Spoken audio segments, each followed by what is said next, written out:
بسم اللہ الرحمن الرحیم۔ قرآن مجید کے حوالے سے جس غلط فہمی کا آج ہم نے ازالہ کرنا ہے اس کا تعلق سورہ قدر کے پڑھنے کے فضائل سے ہے۔ یہ بات الوسیط میں بھی بیان ہوئی ہے جو الواحدی کی تفسیر ہے، اور الثعلبی کی تفسیر میں بھی بیان ہوئی ہے، اور روایات بنیادی طور پہ ایک ہی ہے، ان کا متن ایک ہی ہے، اگرچہ سندیں دونوں کی فرق ہے، لیکن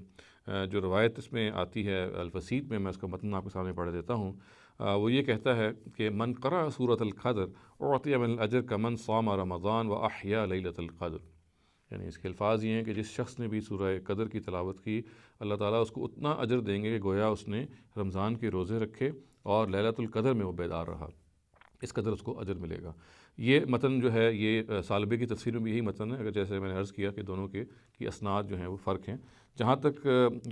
الوسیط کی سند کا تعلق ہے تو اس میں سلام بن سلیم المدائنی اور ہارون بن کثیر موجود ہیں جو دونوں ہی مجروح راوی ہیں۔ جہاں تک ہارون بن کثیر کا تعلق ہے تو وہ مجہول ہیں، ابو حاتم نے ان کو مجہول کہا ہے، اور سلام بن سلیم المدائنی جو ہیں ان کے بارے میں عباس الدوری یہ کہتے ہیں یحییٰ ابن معین سے نقل کرتے ہوئے، اور وہ اور ابو بکر ابن ابی خیثمہ دونوں یہ بات نقل کرتے ہیں یحییٰ ابن معین سے، اور وہ یہ ہے کہ لیس بشیء۔ اور ایک اور موقع پہ یحییٰ ابن معین کی جو رائے ہے وہ یہ ہے کہ ضعیف لا یکتب حدیث، یعنی وہ ضعیف ہے، ان کی روایتیں لکھی نہیں جاتی۔ اور محمد بن عبداللہ بن عمار المصری یہ کہتے ہیں کہ لیس بحجہ، اور ابراہیم بن یعقوب الجزجانی یہ کہتے ہیں کہ غیر ثقہ۔ ابو زرعہ اور ابو حاتم اس کو ضعیف کہتے ہیں، اور امام بخاری یہ کہتے ہیں ایک اور جگہ پہ کہ انہوں نے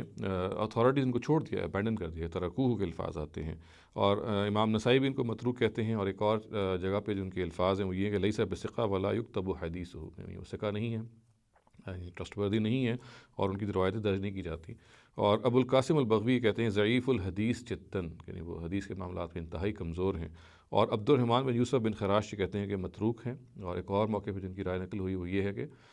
کذاب، وہ جھوٹے ہیں۔ اور غالباً اسی بنیاد پر، یعنی اسی تفصیل کی بنیاد پہ حافظ ابن حجر کی رائے یہ ہے کہ جو روایت ہے الوسیط والی یہ بالکل موضوع ہے، یہ گھڑی ہوئی روایت ہے۔ جہاں تک اس کے اس روایت کا تعلق ہے، اس متن کا تعلق ہے جو ثعلبی کی تفسیر میں ہے، اس کا بھی متن وہی ہے، تاہم اس میں جو مجروح راوی ہیں وہ دو ہیں، ایک مخلد ابن عبد الواحد ہیں اور دوسرے علی بن زید ابن جدعان ہیں، دونوں ہی پر بہت زبردست چرا موجود ہے ہمارے اہل رجال کے ہاں۔ اب مخلد ابن عبد الواحد کے بارے میں ابو الحاتم یہ کہتے ہیں کہ یہ ضعیف الحدیث ہے، اور اسی طریقے سے ابو حاتم جو ہیں ان کے اس کے بارے میں، اس روایت کے بارے میں یہ کہتے ہیں کہ یہ روایت بھی ضعیف ہے، اور ابن ابی حاتم یہ کہتے ہیں کہ اگر مخلد نے اس کو نہیں گڑھا تو پھر یہ نہیں جانتے کہ کس نے اس کو گڑھا ہے، گویا کہ ان کی رائے یہ کہ شاید مخلد ہی نے اس کو گڑھا ہے۔ اور ابن حبان یہ کہتے ہیں کہ یہ منکر الحدیث جداً۔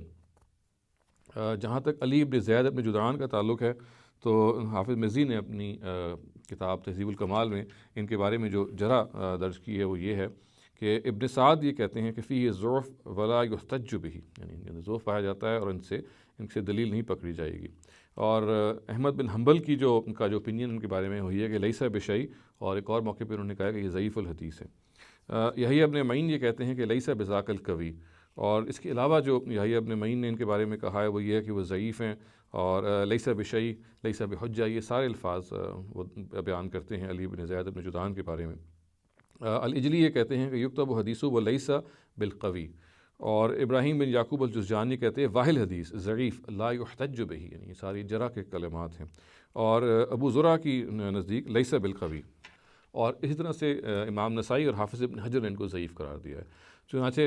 اس جرح کے نتیجے میں علی بن زید ابن جدعان بالکل ناقابل اعتبار ٹھہرتے ہیں، اور ہم یہ کہہ سکتے ہیں کہ اس روایت جو ہے یہ کسی طرح سے بھی قابل قبول نہیں ہے، یہ بالکل ناقابل قبول ہے۔ اور میں یہ اکثر عرض کرتا رہتا ہوں کہ جو قرآن مجید کی صورتوں کے جو فضائل ہیں ان کا اگر ہمیں صحیح معنوں میں مستحق ہونا ہے تو اس کا سب سے صحیح طریقہ یہ ہے کہ ہم اس سورہ کو سمجھ کر پڑھیں، اس کے پیغام کو سمجھیں اور اس پر عمل کریں۔ یہ اس طرح کی جو واہی روایات ہیں جن کے بارے میں حافظ ابن حجر جیسے شخص یہ کہتے ہیں کہ یہ موضوع اور گھڑی ہوئی روایات ہیں، بدقسمتی سے اس طرح کی روایات ہماری امت میں بہت عام ہو گئی ہیں، لیکن محققین نے ہمیں یہ بتایا ہے کہ ان پہ اعتبار نہیں کیا جا سکتا، اور مسلمان امت کو اس طرح کی تمام روایات کو مکمل طور پہ اگنور کر دینا چاہیے۔ میں یہ بات متعدد طور پہ بیان کر چکا ہوں کہ ہمیں قرآن مجید کی صورتوں کے فضائل کو اگر سمیٹنا ہے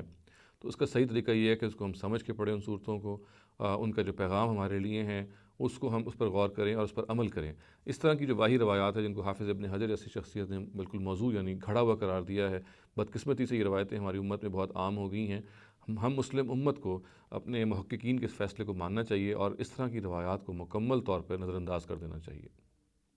اقول قولی ھذا واستغفر اللہ لی ولکم ولسائر المسلمین والمسلمات۔